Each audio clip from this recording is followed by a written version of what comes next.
ইলম অর্জনের গুরুত্ব, দিন শিক্ষার গুরুত্ব। অনেকেই বুঝবেন না ইলম কি। ইলম হচ্ছে দিন শিক্ষার গুরুত্ব, কোরআন হাদিসের জ্ঞান শিক্ষার গুরুত্ব এবং ফজিলত। আমরা কোরআন হাদিসের জ্ঞান অর্জন করব কেন, এটা কিন্তু প্রশ্ন। আর যদি করি লাভ কি, না করলে ক্ষতি কি? এই জন্য আমি বুঝাতে চেয়েছি আহামিয়াতুল ইলম, ইলমের গুরুত্ব এবং ফজিলত। যারা এই রাস্তায় আছে তাদের কতটুকু লাভ হবে ইনশাআল্লাহ পর্যায়ক্রমে এই স্বল্প সময়ে তুলে ধরার চেষ্টা করব। সম্মানিত উপস্থিতি, আল্লাহ রাব্বুল আলামিন যুগে যুগে কালে কালে অসংখ্য অগণিত নবী রাসূলকে এই পৃথিবীতে এনেছেন। আর প্রত্যেককে একটা জিনিস, দুইটা জিনিস দিয়ে পাঠিয়েছেন এই পৃথিবীতে, যা আমি আমার তেলাওয়াতকৃত আয়াতে তুলে ধরেছি। ইনশাআল্লাহ সেটাও আমরা আপনাদের সামনে বলার চেষ্টা করব। রব্বুল আলামিন পৃথিবীতে এই মহাগ্রন্থ আল কোরআন খানাকে যখন মানব জাতির হেদায়েত হিসাবে, মানব জাতির উপদেশ হিসাবে, মানব জাতির কল্যাণ হিসাবে, মানব জাতির পথ প্রদর্শক হিসাবে প্রেরণ করলেন, এই কোরআন খানাতে আয়াত আছে 6236, যা আমরা আমাদের অনেক আগে থেকে শুনেছিলাম 6666। আসলে ওই গণনা ঠিক নয়, এখানে আয়াত আছে 6236। এই 6236টি আয়াতের মধ্য থেকে আল্লাহ তাআলা নবী মুহাম্মদ সাল্লাল্লাহু আলাইহি সাল্লামকে সর্বপ্রথম যে কয়টা আয়াত ওহী হিসাবে দিয়েছিলেন, মাত্র 5টি। কয়টি? 5টি। কখন দিলেন? যখন নবুয়ত পেলেন। আল্লাহ রাব্বুল আলামিন যখন নবী মুহাম্মদ সাল্লাল্লাহু আলাইহি সাল্লামকে নবুয়ত দিলেন, মানে তিনি যখন নবী হলেন, রাসূল হলেন, এরপরে আল্লাহ তাআলা তাকে ওহী দিলেন। ওহীতে সূচনা লগ্নে আল্লাহ তাআলা 5টা আয়াত দিলেন।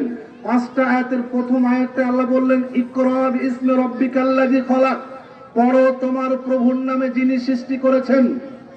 আল্লাহ তাআলা অন্য কোনো ওহী দিলেন না, শুধু বললেন ইকরা বিইসমি রাব্বিকাল্লাযী খলাক, পড়ো তোমার প্রভুর নামে যিনি সৃষ্টি করেছেন। খলাকাল ইনসানা মিন আলাক, যিনি জমাট রক্ত থেকে মানব জাতিকে সৃষ্টি করেছেন। আল্লাহ তাআলা তার বর্ণনা দিচ্ছেন। আল্লাহ বলছেন সর্বপ্রথমে আল্লাহ তাআলা এই বিধানটা দিলেন। এর থেকে দামি বিধান সালাত নিঃসন্দেহে আপনার কাছে, এর থেকে দামি বিধান সিয়াম নিঃসন্দেহে আপনার কাছে, এর থেকে দামি বিধান হজ নিঃসন্দেহে আপনার কাছে, এর থেকে দামি বিধান আপনার কাছে মানে দান সাদকা করা নিঃসন্দেহে। এগুলো ভালো ভালো কাজ, ভালো আমল, এগুলো শক্তিশালী বিধান, এটা আপনি মনে করেন। কিন্তু আল্লাহ তাআলা অন্য কোনো বিধান দিলেন না। সর্বপ্রথমে নবীকে ওহী দিয়ে বলছেন ইকরা, পড়ো। কার নামে? প্রভুর নামে যিনি সৃষ্টি করেছেন। কেন পড়তে হবে? আমি বলেছিলাম আল্লাহর নামে আমরা কেন পড়বো, দ্বীনি ইলম কেন অর্জন করব। সর্বপ্রথম আমাদের কাজ হচ্ছে, আমরা কি ঈমানদার না? আমরা ঈমানদার না? আমাদের সবার ঈমান আছে না? আমাদের ঈমান আছে, এই জন্য আমরা এখানে এসেছি। ঈমানের কারণে এখানে আমরা আসতে পেরেছি। যাদের ঈমান নাই তারা কিন্তু এখানে আসবে না। আসবে কি? যাদের ঈমান আছে, এখানে যারা এসেছে সবার ঈমান আছে। ঈমান এমন একটা জিনিস যার জন্য দুটো জিনিস লাগে, তার একটা হচ্ছে ইলম আর একটা হচ্ছে আমল। কথা কিন্তু ভালো করে বুঝবেন, খুব গুরুত্বপূর্ণ কথা। আপনার জীবনে এই কথা যেন ছুটে না যায়। আল্লাহ নবী হুজুর কারীম সাল্লাল্লাহু আলাইহি ওয়াসাল্লাম বলছেন ঈমানের জন্য দুইটি জিনিস আবশ্যক লাগবেই, একটা হচ্ছে ইলম, একটা হচ্ছে আমল। ইলম এবং আমল ছাড়া, দ্বীনের জ্ঞান এবং আমল ছাড়া ঈমানের কোনো মূল্য নেই। ঈমানটা মূল্যহীন, ওই ঈমানের কোনো কার্যকারিতা নেই। যেই ঈমানের সাথে ইলম আছে, যেই ঈমানের সাথে আমল আছে, ওটা কার্যকারী ঈমান। বলেন সবার একটা চাহিদা আছে। আমি মানুষ, আমার একটা চাহিদা আছে। প্রত্যেক জিনিসের একটা চাহিদা আছে। আর ঈমানের চাহিদা হচ্ছে কি? ইলম এবং কি? আমল। এটা আমি আমার ব্যক্তিগত কথা বলছি না। ইলমের চাহিদা, ঈমানের চাহিদা ইলম এবং আমল। এখন ঈমানের চাহিদা ইলম, এটা কিভাবে? এটা কিন্তু আপনি আশ্চর্য হবেন। আমি তো কালেমা পড়েছি, আমি তো লা ইলাহা ইল্লাল্লাহ পড়েছি, আমি তো মুসলিম ঘরে জন্মগ্রহণ করেছি, আমি জন্মসূত্রে মুসলিম, আমি জন্মসূত্রে আল্লাহতে বিশ্বাসী, আমি আল্লাহওয়ালা, আমি দৈনিক সালাত আদায় করি, দৈনিক জাকাত দেই, দৈনিক আমি ইসলামের ভালো ভালো কাজ করি, এটা আপনি বলেন, কিন্তু ইমানের মূলত দুইটি চাহিদা রয়েছে। তার একটা হচ্ছে ইলম আর একটা হচ্ছে আমল। যদি ইলম না থাকে ইমানের মূল্য নেই, যদি আমল না থাকে তাহলে ইলমে আপনার ইমানের মূল্য নেই। এখন দেখেন, আপনি ইমান আনলেন, ইমান আনার পরে যদি কেউ ইমান ভঙ্গের 10টি কারণ বর্ণনা করা হয়েছে, কয়টি বললাম? ইমান ভঙ্গের 10টি কারণ। তার একটি কারণ আছে, খুব ভালো করে পড়ে দেখবেন। রাসূল সাল্লাল্লাহু আলাইহি ওয়াসাল্লাম বলেছেন ইমান ভঙ্গের একটা কারণ হচ্ছে আল্লাহ তাআলার দ্বীন থেকে এবং আমল থেকে মুখ ফিরিয়ে নেওয়া। কেউ যদি আল্লাহ তাআলার এই দ্বীনি শিক্ষা থেকে মুখ ফিরিয়ে নেয়, এমনকি সে ইলম থেকে মুখ ফিরিয়ে নেয়, আমলও নেই, বিদ্যাও নেই, শিখেও না, শিখার চেষ্টাও করে না, জানে না, জানার চেষ্টাও করে না, বুঝে না, বুঝার চেষ্টাও করে না, আমল করে না, আল্লাহ নবী বলছেন ওর ঈমান ভেঙে যাবে, ওর ঈমান চলে যাবে। এই জন্য রাসূল সাল্লাল্লাহু আলাইহি ওয়াসাল্লাম বলছেন ঈমানের খোরাক দুইটি, ঈমানের চাহিদা দুইটি, একটি হচ্ছে ইলম, একটি হচ্ছে আমল। যদি এই দুইটি জিনিস না থাকে তাহলে ঈমান থাকবে না। আল্লাহ তাআলা যুগে যুগে যত নবী এবং রাসূলকে এই পৃথিবীতে পাঠিয়েছেন প্রত্যেককে দুইটা জিনিস দিয়েছেন। একটা হচ্ছে হুদা, বিল হুদা ওয়া দীনিল হক। আমি যে আয়াতটি তেলাওয়াত করেছি, আল্লাহ বলছেন হুয়াল্লাযী আরসালা রাসূলাহু বিল হুদা ওয়া দীনিল হক। আল্লাহ বলছেন তিনিই তো আল্লাহ যিনি এই পৃথিবীতে রাসূলকে প্রেরণ করেছেন দীনিল হক এবং হক সহকারে, ওয়াল হুদা, হেদায়েত সহকারে। ইবনে আব্বাস রাদিয়াল্লাহু তাআলা আনহু রাইসুল মুফাসসিরিন, তিনি বলছেন হুদা, হুদা হচ্ছে উপকারী ইলম। আপনি তাফসীর ইবনে কাসির গিয়ে দেখবেন, ইবনে কাসির রাহিমাহুল্লাহ তাফসীর করেছেন, আর ইবনে আব্বাসের তাফসীর এটা, তিনি বলছেন যেটা হচ্ছে মানে ওয়াল্লাযী আরসালা রাসূলাহু বিল হুদা, হুদা হচ্ছে উপকারী ইলম, আর যেটা হচ্ছে ওয়া দীনিল হক, দীনিল হক হচ্ছে দীনের হক, যেটাকে বলা হচ্ছে ইবনে আব্বাস তাফসীর করে, সেটা হচ্ছে ইসলামের ভালো কাজ, এটা হচ্ছে আমাল, যেটা আখিরাতের জন্য মানুষ করে। রাসূল সাল্লাল্লাহু আলাইহি ওয়াসাল্লাম এই পৃথিবীতে প্রেরিত হয়েছেন দুইটি বিধান নিয়ে, একটা হচ্ছে হেদায়েত আর একটা হচ্ছে দ্বীনে হক। একটু কথা বোঝার চেষ্টা করবেন, খুব দামি কথা।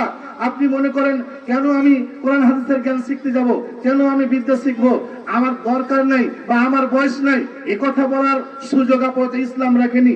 আল্লাহ তাআলা ওহীর সূচনা লগ্নে বললেন ইকরা বিইসমি রাব্বিকাল্লাযী খলাক, পড়ো তোমার প্রভুর নামে যিনি তোমাকে সৃষ্টি করেছেন। প্রভুর নামে পড়তে হবে এই জন্য যে প্রভুকে জানতে হবে, প্রভুকে চিনতে হবে, তিনি কেমন, তিনি কত বড়, তার ক্ষমতা কি, তার আযাব কেমন, তার আযাবের ধরন কি, এই সব বিস্তারিত, তিনি কি করেন, তিনি বান্দাকে কি দেন, কিভাবে এই পৃথিবী পরিচালনা করেন, কিভাবে এই পৃথিবী ধ্বংস করবেন, এর বিস্তারিত আলোচনা আপনাকে ইলম অর্জন করে জানতে হবে। এই জন্য আল্লাহ তাআলা এই পৃথিবীতে নবী মুহাম্মদ সাল্লাল্লাহু আলাইহি ওয়াসাল্লামকে পাঠানোর পরেই সর্বপ্রথম যে ওহীটা দিলেন সেটা হচ্ছে ইকরা বিইসমি রাব্বিকাল্লাযী খলাক, পড়ো তোমার প্রভুর নামে যিনি সৃষ্টি করেছেন। অবশ্যই স্রষ্টার নামে পড়তে হবে যিনি সৃষ্টি করেছেন। কেন পড়তে হবে? এই জন্য পড়তে হবে তাকে চিনতে হবে।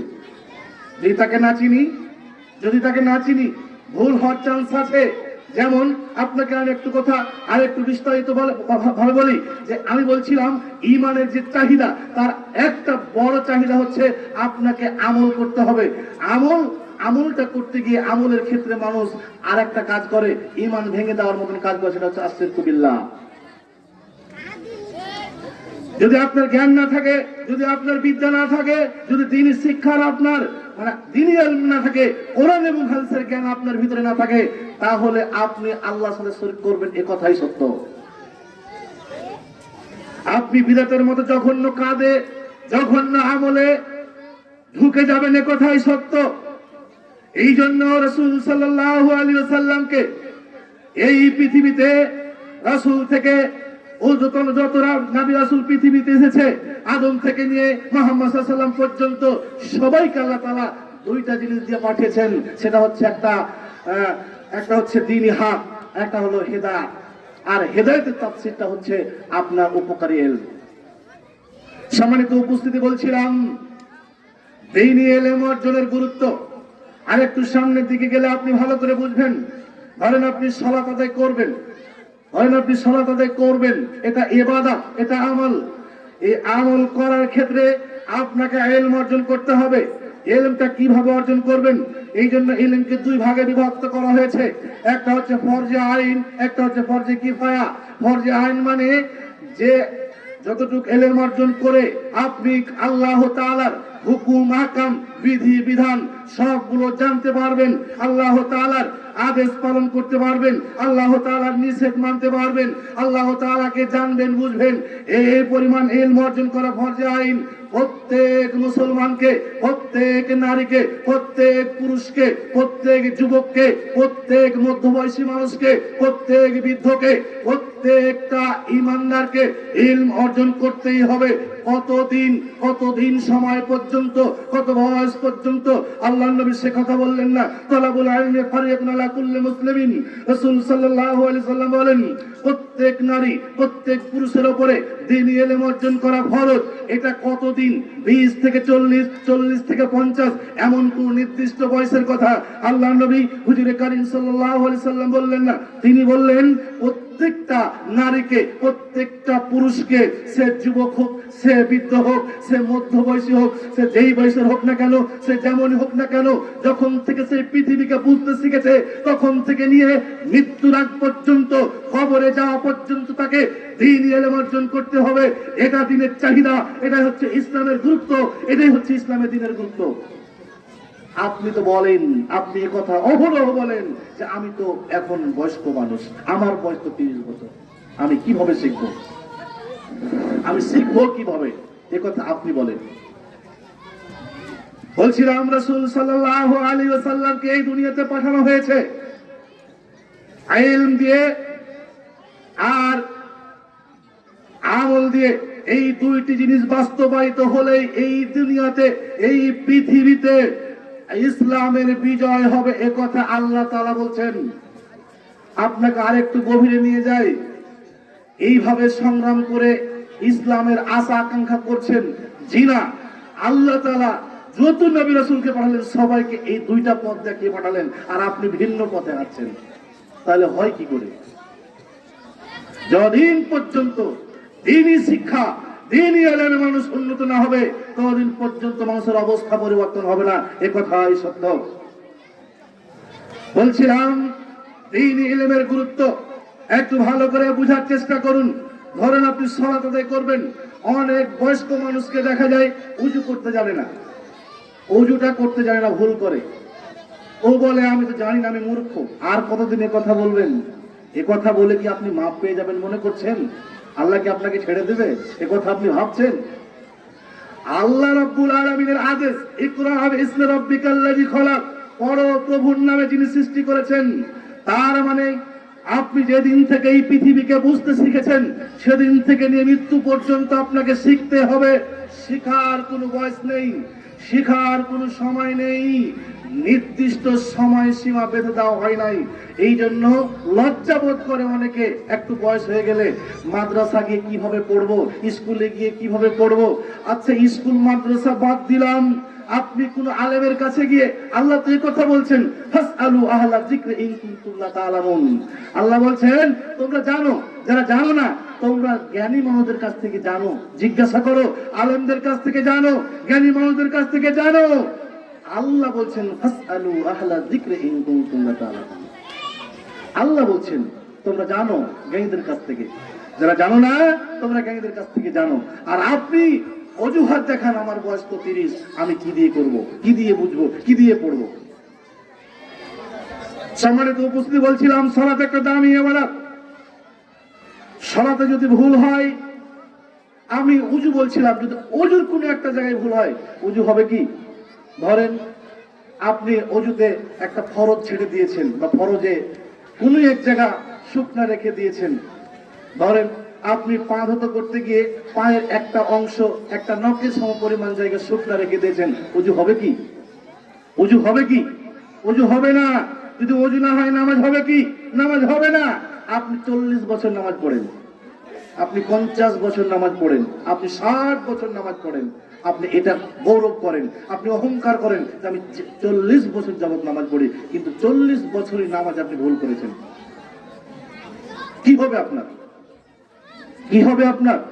একটু পরে আপনাকে আমি বলছি, সালাত এর দামি ইবাদত, সালাতকে জানতে হবে, বুঝতে হবে। এর উপায় কি? দ্বীনি বিদ্যা অর্জন করতে হবে, কোরআন হাদিস শিখতে হবে।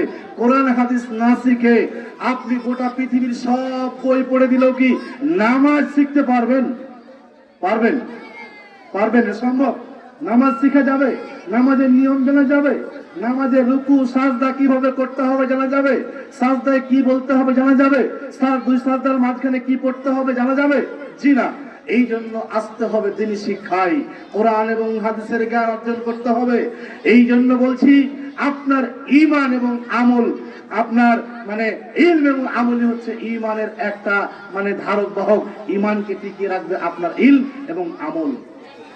সম্মানিত উপস্থিতি, বলছিলাম যেমন সালাত আপনাকে জেনে বুঝে করতে হবে। আল্লাহর নবী হুজুরে কারীম সাল্লাল্লাহু আলাইহি ওয়াসাল্লাম বলেন, সল্লু কামা রাআইতুমুনি উসাল্লি, ওইভাবে সালাত আদায় করো যেইভাবে আমাকে সালাত আদায় করতে দেখেছো, যেইভাবে আমাকে সালাত আদায় করতে দেখেছো ওইভাবেই সালাত আদায় করো। যদি সালাত রাসূলের পদ্ধতি না হয়, যদি আল্লাহর নবীর তরিকায় না হয়, যেভাবে আল্লাহর নবী শিখিয়েছেন সেভাবে না হয়, আল্লাহর নবীর তরিকা অনুযায়ী শিখতে হলে এখন তো আপনাকে কোরআন হাদিস পড়তেই হবে, আপনাকে তো মাদ্রাসায় পড়তে হবে। আপনি কি করবেন? একথা আমি বলিনি, একথা আমি বলিনি, একথা নবী মুহাম্মদ সাল্লাল্লাহু আলাইহি ওয়াসাল্লাম বলেছেন, শরিয়ত প্রণেতা বলেছেন ওইভাবেই সালাত আদায় করো যেইভাবে আমাকে সালাত আদায় করতে দেখেছো। তাহলে সালাত আদায়ের জন্য আপনাকে দ্বীন ইলম অর্জন করতে হবে, এটা আবশ্যক। দ্বীনি ইলম অর্জন করা ফরজ, সিয়াম পালন করা ফরজ, সালাত আদায় করা ফরজ। ফরজ ইবাদত পালন করার জন্য আগে যেটা ফরজ সেটা হচ্ছে দ্বীনি ইলম অর্জন করা। আপনি তো এটা বুঝেন না, আপনিও বুঝেন না, আপনার ছেলেও বুঝে না। আপনার ছেলে তো বুঝে না, আপনি আরো বুঝেন না। কেন? কেন বুঝেন না? সালাত বাদ দিলাম, এরপর আর একটু সামনের দিকে যাই। ধরেন আপনি যাকাত দিবেন, সালাতের পরে যাকাত দিবেন। যাকাত দেওয়ার জন্য শরিয়া বিধান লাগবে না? লাগবে না? কতটি ফসল হলে, কতটি সম্পদ হলে আপনাকে কতটি যাকাত আল্লাহর রাস্তায় দিতে হবে এটা জানতে হবে না? হবে না? না মন মতন বের করে দিবেন? এটা করবেন? জি না, মন মতো করলে হবে না। মনে করবেন যে মৌলভী সাহেব 20 মন হয়েছিল, 1 মন পেতেন, আমি মাপা ছাড়া আমি 2 মন দিয়ে দিয়েছি, হবে? হিসাব নিকাশ করলাম না, 2 মন দিয়ে দিয়েছি, হবে? জি না, হবে না। এর বাইরে আপনি হিসাবের বাইরে গিয়ে যাই করেন হবে না। এই যে যাকাতের মতন একটা বিধান, এটা মানব জীবন অত্যন্ত কল্যাণকর, এটা গুরুত্বপূর্ণ। এই আমলটা করার জন্য আপনাকে শরিয়া বিধান জানতে হবে, কোরআন এবং হাদিস জানতে হবে। তাহলে ইলম অর্জন করা গুরুত্বটা একটু বোঝার চেষ্টা করেন। ইসলামে ইলম অর্জন করার গুরুত্ব কতটুকু। তাহলে যাকাতের মতো একটা বিধানকে জানার জন্য আপনাকে কোরআন এবং হাদিসের ইলম অর্জন করতে হবে। এরপরে আপনি সামনের দিকে আর একটু যান, সিয়ামের মতো একটা বিধান, সকাল থেকে সন্ধ্যা পর্যন্ত, ওই যে ফজর থেকে নিয়ে সূর্য অস্তমে যাওয়া পর্যন্ত না খেয়ে থাকবেন। জি না, না খেয়ে থাকার নাম কি সিয়াম? জি না, না খেয়ে থাকার নাম সিয়াম না। আপনি না খেয়ে থাকলে সিয়াম হয়ে যাবে, এ কথা কি আপনি বলতে পারেন? জি না, না খেয়ে থাকলে সিয়াম হবে না। এই সিয়ামটা সঠিকভাবে আল্লাহর কাছে গ্রহণযোগ্য হতে হলে অবশ্য এর নিয়ম নীতি আছে, অবশ্যই একে নিয়ম নীতি জেনেই পালন করতে হবে। এই জন্য আসতে হবে কোরআন এবং হাদিসের কাছে। এই জন্য আপনাকে কোরআন এবং হাদিসের জ্ঞান অর্জন করতেই হবে। সম্মানিত উপস্থিতি, বলছিলাম এরপর আর একটু সামনের দিকে যান। খুব সময় সংক্ষিপ্তের জন্য খুব তাড়াহুড়ো বলতে হচ্ছে। আর একটু সামনের দিকে যান, আপনার আরেকটা ইবাদত আছে, সেটা হচ্ছে হজ। যারা বৎসরে বা সম্পদশালী বিত্তবান তারা কি করেন? সম্পাদন করেন। হজ একটি ইবাদত। যদি কেউ ইবাদতের তরিকা অনুপাতে এটা না করে, কিয়ামত পর্যন্ত এটা কবুল হবে না। 100বার করলেও কবুল হবে না, 1000 বার করলেও কবুল হবে না। এই ইবাদতকে রাসূল সাল্লাল্লাহু আলাইহি ওয়াসাল্লামের পদ্ধতি তরিকা অনুযায়ী করতে হবে, শরিয়তকে শরিয়তের জায়গাতেই রেখে পালন করতে হবে। এই জন্য কোরআন এবং হাদিসের জ্ঞান আবশ্যক, জানতেই হবে। এই জন্য ইসলাম ইলমের গুরুত্ব দিয়েছে। এরপরে আপনি সামনের দিকে যান, আরো কত কথা নেবেন। এক একটা করে বর্ণনা করলে শেষ হবে না। ইসলামে আপনার ইলমের গুরুত্ব কতটুক এর গুরুত্ব ইসলামে আপনাকে আমি বলি। আপনি একটা ছোট্ট করে উদাহরণ শিখেন। আপনারা এখানে কেউ হয়তো এভাবে বলে ফেলবেন যে জানা মানুষেরা তো ভুল করে, জানা মানুষেরা ভুল করে না, এটা আপনি বলবেন, এক্ষুনি বলবেন, বা এই মুহূর্তে না বললে কিছুক্ষণ পরে বলবেন যে আলেমেরাও তো ভুল করে। কিছুক্ষণের জন্য আপনার এই কথাটা মেনে নিলাম, তবে জাস্ট একটা কথা আপনাকে আমি বুঝালে, ধরেন দুইজন চালক, যারা চালক গাড়ি চালায়, একজন শিক্ষিত ড্রাইভার হতে পারে কোনো কারণবশত একবার অ্যাক্সিডেন্ট হবে, কিন্তু একজন অশিক্ষিত কোনোদিন সে ড্রাইভিং এর প্রশিক্ষণ নাই, সে গাড়িতে উঠলে মুহূর্তে কিছুক্ষণ যেতে না যেতে কিছুক্ষণ পর অ্যাক্সিডেন্ট করবে না বলেন? তাহলে যিনি জানেন তিনারও ভুল হতে পারে স্বাভাবিক, তর্কের খাতিরে নয়, এটা মেনে নিলাম। কিন্তু যিনি জানেন না তার তো সব জায়গাতেই ভুল, গাড়িতে উঠতেই ভুল। এই জন্য আপনি দ্বীনি ইলম অর্জন করবেন না তো ঈমানে ভেজাল, ঈমান পরিশুদ্ধ করতে পারবেন না, ঈমান পরিষ্কার হবে না। এরপরে দ্বীনি ইলম অর্জন করবেন না, সালাত সঠিক সম্পাদন হবে না। দ্বীনি ইলম অর্জন করবেন না, যাকাত সঠিকভাবে দিতে পারবেন না। দ্বীনি ইলম অর্জন করবেন না, সঠিকভাবে সিয়াম পালন করতে পারবেন না। দ্বীনি ইলম অর্জন করবেন না, সঠিকভাবে হজ পালন করতে পারবেন না। সব জায়গাতে ভুল। তাহলে আপনি এত দামি ইবাদত করবেন, ইবাদতে করার পূর্বেই আপনাকে জানতে হবে। এই জন্য আল্লাহ পৃথিবীতে ওহী সূচনা আল্লাহ বললেন, ইকরা বিসমি রাব্বিকাল্লাযী খালাক, পড়ো তোমার প্রভুর নামে যিনি সৃষ্টি করেছেন।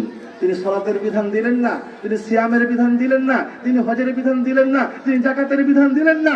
কেন দিলেন না? যে আগে মানুষ শিখবে, আগে মানুষ জানবে, কোরআন হাদিস পড়বে, বুঝবে, এরপরে শারিয়া মাসলা বিধিবিধান সব জেনে এরপরে এই ফরজ বিধানগুলো পালন করবে। তাই তো আল্লাহ তাআলা সর্বপ্রথমে ওহী দিয়ে সূচনা করলেন, ইকরা বিসমি রাব্বিকাল্লাযী খালাক, পড়ো তোমার প্রভুর নামে যিনি সৃষ্টি করেছেন। সম্মানিত উপস্থিতি, বলছিলাম আহমিয়াতুল ইলম, দ্বীনি বিদ্যা অর্জনের গুরুত্ব এবং ফজিলত। আর একটু সামনের দিকে যান, আপনাকে আমি কি দিয়ে বুঝাই। আল্লাহ রাব্বুল আলামিন বলছেন, যারা দ্বীনি ইলম অর্জন করে, যারা দ্বীনের জ্ঞান অর্জন করে, এই লোকগুলোর ব্যাপারে আল্লাহ তাআলা বলছেন, ফাসআলু আহলা যিকরি, আল্লাহ বলছেন কুল হাল ইয়াস্তাবিল্লাযিনা ইয়ালামুনা ওয়াল্লাযিনা লা ইয়ালামুন।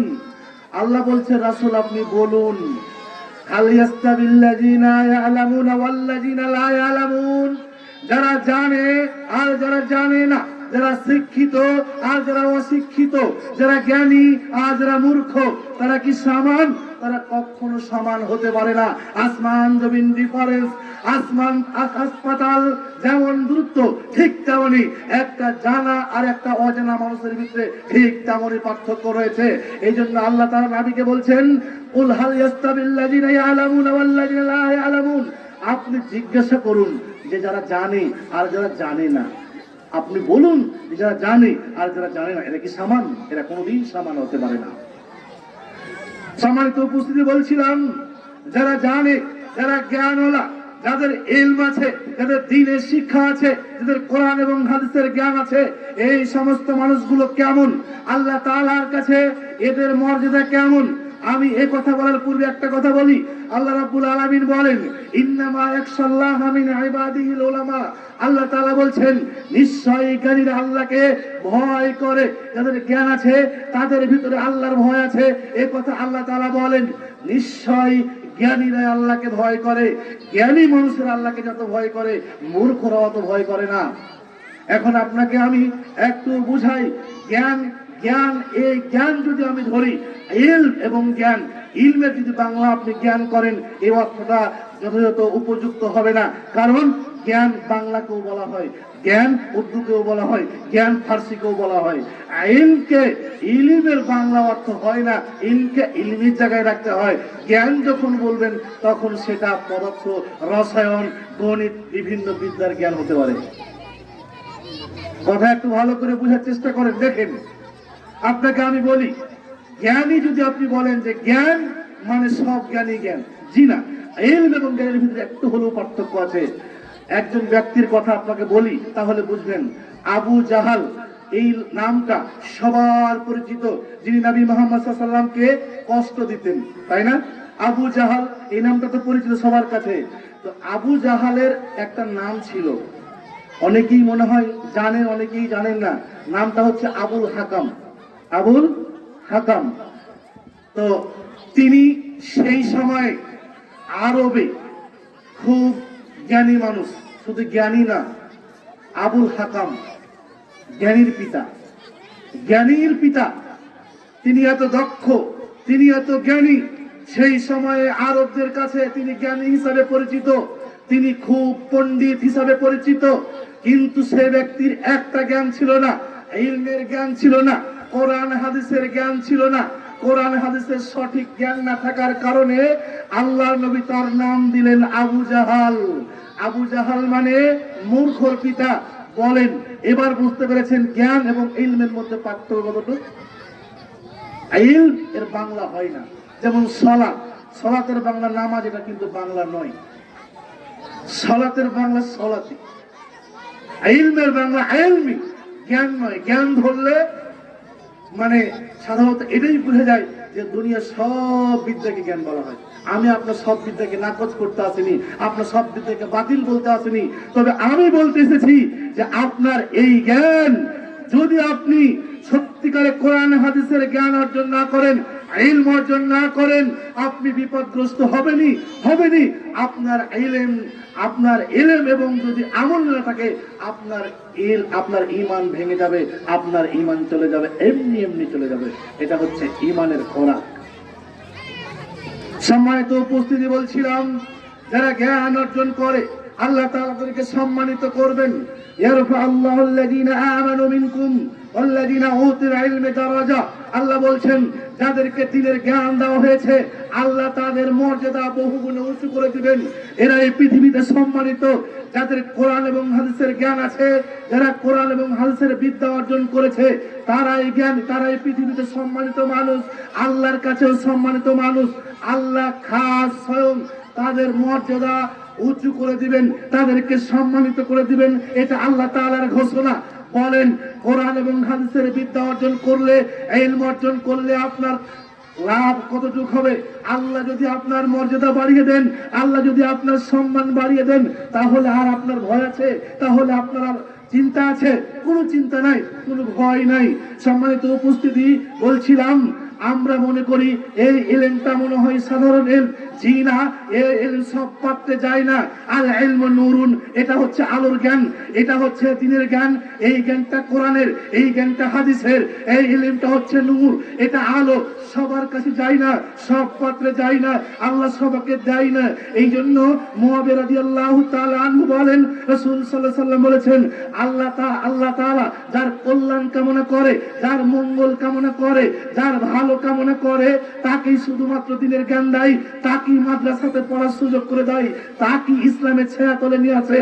অন্য কাউকে এই বিদ্যা দেওয়া হয় না। সব পরিবারে এই বিদ্যা যাবে না, এ কথাই সত্য।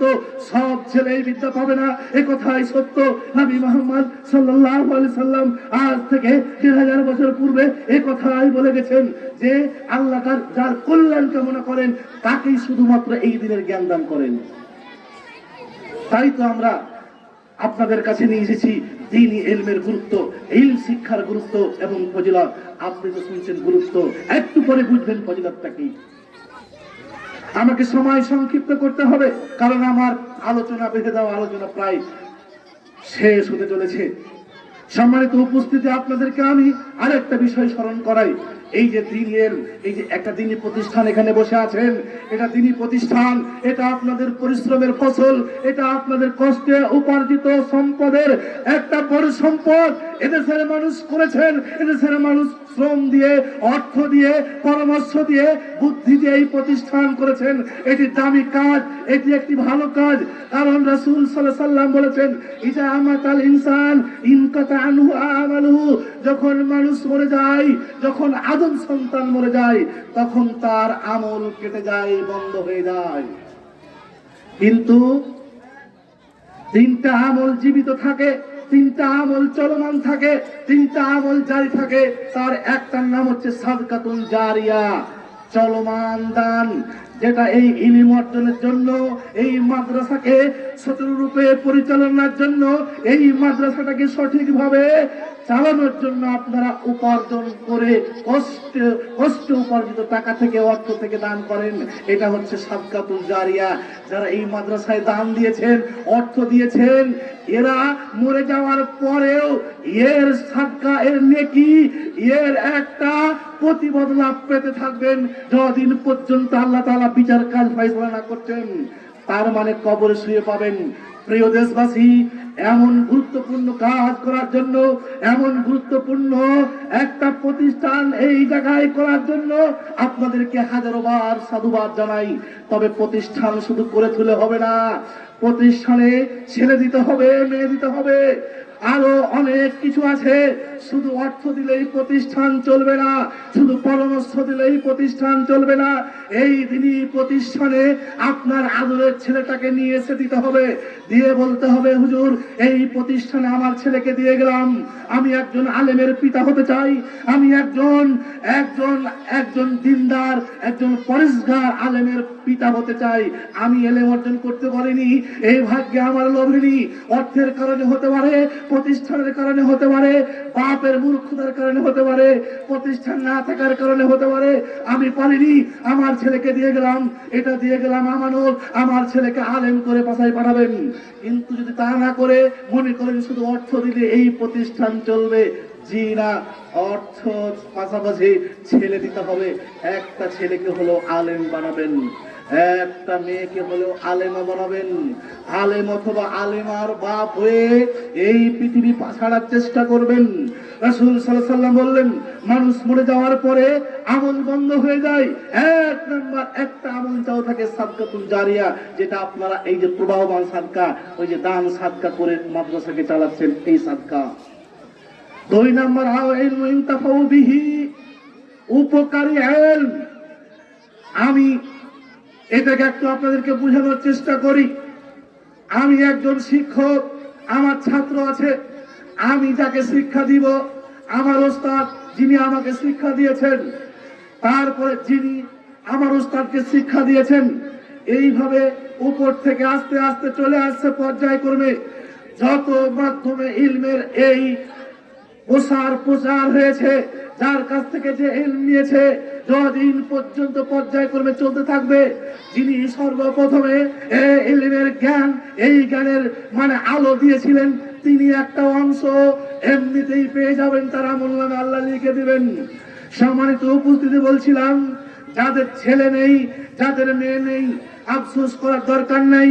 কোন এতিম ছেলে থাকলে, কোন এতিম মেয়ে থাকলে তার দায়িত্ব নিয়ে তাকে তিনি শিক্ষা দিবেন, অথবা কাউকে আপনার বাড়িতে রেখে, লজিং রেখে খাওয়ায়া দ্বীনি ইলম শিক্ষার জন্য সহযোগিতা করবেন। এটা সাদকায়ে জারিয়া, এটা মরার পরেও আপনি পাবেন। কবরে গিয়ে মাটির সাথে মিশে যাবেন, হাড্ডি গুড্ডি সব মিশে যাবে, অথচ এই আমল আপনার জন্য চলমান, প্রবাহমান।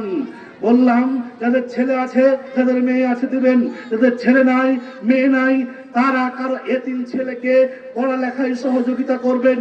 যদি এটা না পারেন, অন্তত পক্ষে একটা ছেলেকে লজিং রেখে খাওয়াবেন, এরপরে তাকে এলেমে সহযোগিতা করবেন। এটাও একটা সহযোগিতা। ভালো কাজে সহযোগিতা করলেই নাকি হবে। এই জন্য আপনাকে আমি বলে যাই, এই নাম্বার কথা রাসূল সাল্লাল্লাহু আলাইহি ওয়াসাল্লাম বলে গেলেন, যেটা মানুষের মৃত্যুর পরেই চলতে থাকবে, সেটা হচ্ছে সৎ সন্তান।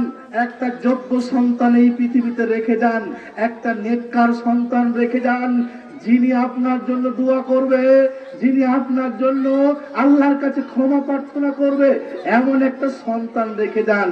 এমন একজন সন্তানের বাপে ইহকাল ছাড়েন।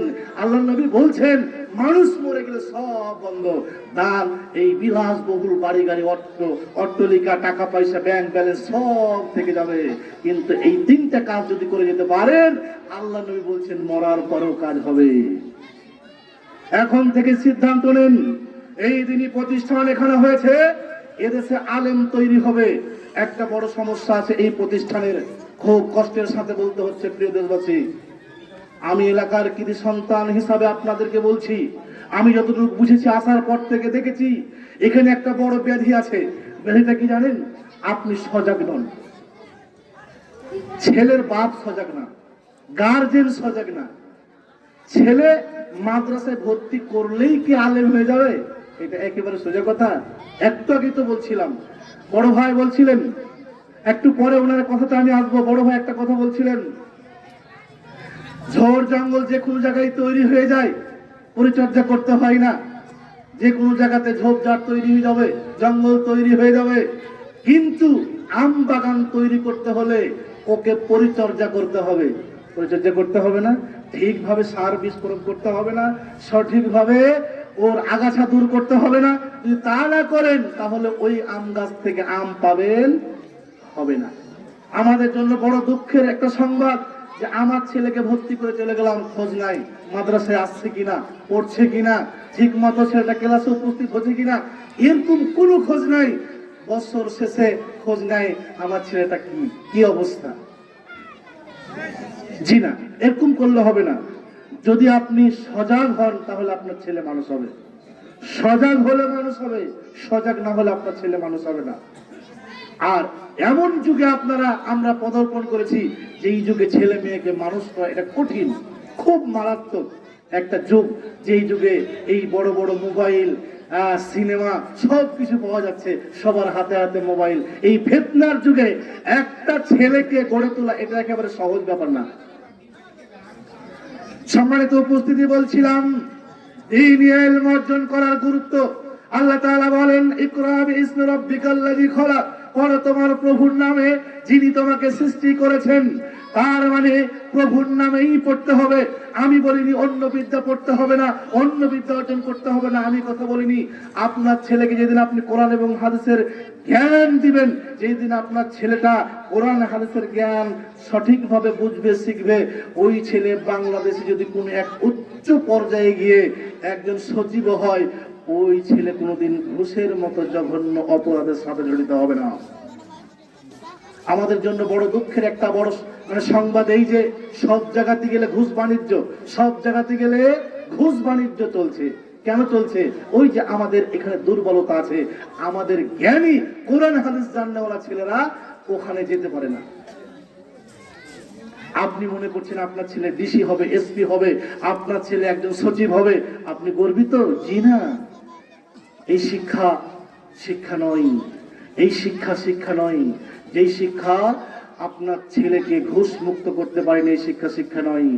যেই শিক্ষা আপনার ছেলেকে মানুষের কলমের হুদা দিয়ে টাকা নেওয়া বন্ধ করতে পারেনি, ওই শিক্ষা নয়। যেই শিক্ষা আপনার ছেলেকে আদর্শ সন্তান বানাতে পারেনি, সেই শিক্ষা নয়।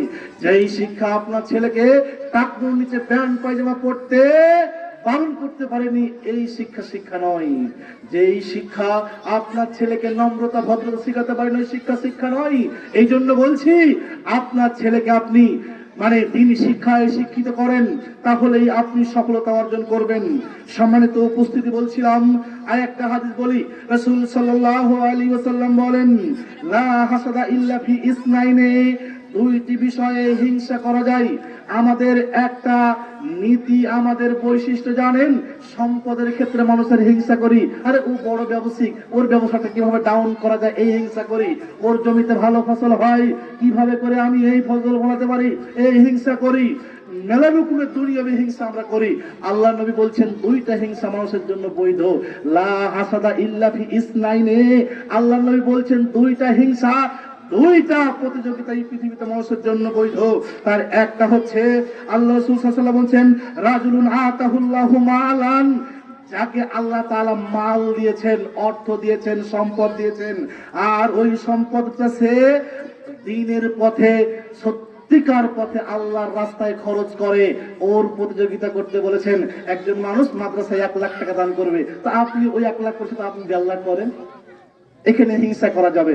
আল্লাহ নবী বলছেন এখানে হিংসা করলে পাপ হবে না। এই দুই জায়গা বাদ দিয়ে পৃথিবীর যেখানে আপনি হিংসা করবেন, যেখানে আপনি কারোর সাথে প্রতিযোগিতা করবেন, সেখানেই পাপ হবে। তার একটা হচ্ছে কাউকে আল্লাহ অর্থ দিয়েছেন, আর ওই অর্থটা ওই আল্লাহর বান্দা আল্লাহর রাস্তায় বা সঠিক রাস্তায় খরচ করে, সেখানে আপনি প্রতিযোগিতা করেন তার সাথে, তার হিংসা করেন। 1 লাখ টাকা দিল, যেই দিন, আমি ছোট্ট করে একটু বলি, যেই দিন আবু বকরকে এবং উমরকে ওই যে আল্লাহ নবী খন্দকের সম্ভবত তাবুকের যুদ্ধে বলেছিলেন যে তোমরা দান করো, ওই দিন আবু বকর আর উমরের ভিতরে একটা প্রতিযোগিতা হয়েছিল। সেই দিন উমর মনে মনে ভেবেছিলেন আজকে আমি কোনোদিন আবু বকরকে আমল করে পাইনি, আজকে আমি ফিরে যাব। কিন্তু আবু বকর তার পুরো সব সম্পত্তি নিয়ে এসে দিলেন, আর উমর তার সম্পত্তির অর্ধেক দিলেন। সেই দিন আবু বকরকে আর পারলেন না হযরত উমর। এই জন্য ভালো কাজে হিংসা করবেন, এটা আল্লাহ নবী বলেছেন। তারপরে 2 নাম্বার হিংসা যেটা পাওয়া যাবে সেটা হচ্ছে রাজুলুন আতাহুল্লাহুল হিকমা, যাকে আল্লাহ তাআলা জ্ঞান দিয়েছেন, হিকমা দিয়েছেন, কোরআন এবং হাদিসের জ্ঞান দিয়েছেন। আর ওই কোরআন এবং হাদিসের জ্ঞান দিয়ে মানুষের মাঝে কি বিচার ফয়সালা করে, মানুষের মাঝে কি করে বিচার ফয়সালা করে, বিচারক সঠিকভাবে মানুষের ভিতরে বিচার ফয়সালা করে। এমনকি ওয়াইউআল্লিমুহা, এবং মানুষকে শিক্ষা দেয় কি কোরআন হাদিস। ওই জায়গাতে হিংসা করা যাবে, কারণ এই শিক্ষাটা এমন শিক্ষা যেই শিক্ষাতে নেকি রয়েছে, সব রয়েছে। রাসূল সাল্লাল্লাহু আলাইহি সাল্লাম বলেন কোরআনের একটা হরফ পড়লে 10 নেকি হবে। আল্লাহ নবী বলছে আমি বলিনি আলিফ লাম মিম হর, আমি বলেছি আলিফ হর, লাম হর, মিম হর, মানে একটা অক্ষর আলিফ পড়লে 10টা নেকি হবে। আপনি একবার আলিফ পড়বেন 10 নেকি, লাম পড়বেন 10 নেকি, মিম পড়বেন 10 নেকি। আল্লাহ নবী বলছেন 3টা মিলে একটা হরফ নয়, প্রত্যেকটা একটা হরফ, একটা পড়লে 10টা নেকি। ওসমান ইবনে আফফান রাদিয়াল্লাহু তাআলা আনহু বলেন রাসূল সাল্লাল্লাহু আলাইহি ওয়াসাল্লাম বলেছেন খায়রুকুম মান তাআল্লামাল কুরআনা ওয়া আল্লামা। আল্লাহ নবী বলেছেন তোমাদের মধ্যে সর্বোত্তম ওই ব্যক্তি যেই ব্যক্তি কোরআন শিক্ষা করে, কোরআনের জ্ঞান অর্জন করে, আর ওই শিক্ষাটা মানুষকে শিক্ষা দেয়, সেই শ্রেষ্ঠ, সেই সব থেকে দামি ব্যক্তি। সম্মানিত উপস্থিতি, আমি শেষ করে দিচ্ছি। আর একটা হাদিস খালি বারবার আমার মানে দিলের ভিতরে ধাক্কা দিচ্ছে, হাদিসটা না বললে মনে হচ্ছে একটা মানে অপূর্ণতা থেকে যাচ্ছে। আবু দারদা রাদিয়াল্লাহু তাআলা আনহু হাদিসটা বর্ণনা করেছেন। তিনি বলছেন রাসূল সাল্লাল্লাহু আলাইহি সাল্লাম মানে এই ক্ষেত্রে বলছেন যে আল্লাহ তাআলা এমন একটা জামানা আসবে, এমন একটা সময় আসবে যে আল্লাহ তাআলা বান্দাদের থেকে ইলমকে উঠিয়ে নেবেন, কোরআন হাদিসের জ্ঞানকে উঠিয়ে নেবেন। তবে টেনে হিস্ট্রি আল্লাহ উঠাবেন না, ভালো ভালো ব্যক্তি আলেম ওলামার মৃত্যুর মাধ্যমে দিয়ে আল্লাহ উঠিয়ে নেবেন। আর মূর্খতা বর্ষণ হবে, জাহেলেরা এদেশে এসে ক্ষমতায় বসবে, জাহেলেরা নেতা হবে, জাহেলেরা এদেশে সমাজপতি হবে, ওদের মন মতো মানুষকে ফতোয়া দিবে। যারা ফতোয়া দিবে আর যারা ফতোয়া নিবে ওরা উভয় পথভ্রষ্ট হয়ে যাবে। আর একটা কথা, আলেম বানাবেন, আলেম যারা আলেম দিনের পথে থাকে। ভাই একটা কথা বলেছিলেন মান সালাকা তারিকান ইয়ালতামিসু ফিহি ইলমান সাহালাল্লাহু লাহু তারিকান ইলাল জান্নাহ। রাসূল সাল্লাল্লাহু আলাইহি ওয়াসাল্লাম বলেছেন যে দিন শিক্ষার জন্য বাড়ি থেকে বের হয়েছে সে ব্যক্তি জান্নাতের রাস্তায় রয়েছে। আল্লাহ নবী হুজুর কারীম সাল্লাল্লাহু আলাইহি ওয়াসাল্লাম এই কথা অনেকবার অনেক জায়গাতে অনেকভাবে বলেছেন। আর দিনই এলেম যারা অন্বেষণ করে তাদের জন্য ফেরেশতা কুল আসমান জমিন যত যা আছে সবাই ইস্তেগফার করে, ক্ষমা প্রার্থনা করে, নদীর মাছও করে, গর্তের পিপিলিকাগুলোও করে, সবাই ইলম অর্জনকারী আলেমের জন্য আল্লাহর কাছে ক্ষমা প্রার্থনা করে। এই জন্য নিজে আলেম হতে পারেনি, ছেলেগুলোকে আলেম বানান, অথবা একটা মেয়েকে আলেম বানান। একটা আলেমের পিতা হয়ে আপনি আপনার এই জীবনের পরিসমাপ্তি ঘটান। আমি ইয়াসাই এই কামনা আপনাদের কাছে রাখছি। আর পরিশেষে আবারও শেষ কথা বলছি, এই মাদ্রাসাটাকে একটু পরিচর্যা করেন, ছেলে দেন, অর্থ যেমন দিচ্ছেন ছেলে মেয়ে দেন, খোঁজ খবর রাখেন, ছেলে মেয়েগুলো আসছে কিনা এক খোঁজ রাখেন, ওস্তাদ শিক্ষকদের সাথে একটু যোগাযোগ রাখেন, সম্পর্ক রাখেন। এরপরে আপনার ছেলেটাকে আপনি ধরে ধরে একটু কোন ছেলের সাথে, দুষ্ট ছেলের সাথে মিশছে কিনা এটা একটু খেয়াল রাখেন। দুষ্ট ছেলের সাথে যদি আপনার ছেলেটা মিশে যায় তাহলে কিন্তু আপনার ছেলের জীবনটা ধ্বংস। এই জন্য খুব খেয়াল রাখবেন। আল্লাহ আমাদের প্রত্যেককে, আমাদের প্রত্যেক গার্জেন, আমাদের প্রত্যেক পিতাকে যেন আল্লাহ তাআলা সত্যিকারে পিতা হিসাবে কবুল করেন। আমাদের প্রত্যেককে যেন দ্বীনি ইলম অর্জন করে আমাদের ঈমানকে মজবুত করে ইহকালীন শান্তি পরকালীন মুক্তি নিশ্চিত করার জন্য আল্লাহ কবুল ও মঞ্জুর করেন। আল্লাহুম্মা আমিন। ইয়াসা এই দোয়া কামনা করে, সকলের দীর্ঘায়ু কামনা করে, সকলের সুস্থ জীবন কামনা করে আজকের কথা এখানে শেষ করলাম। আমা আলাইনা ইল্লাল বালাগ। আসসালামু আলাইকুম ওয়া রাহমাতুল্লাহ।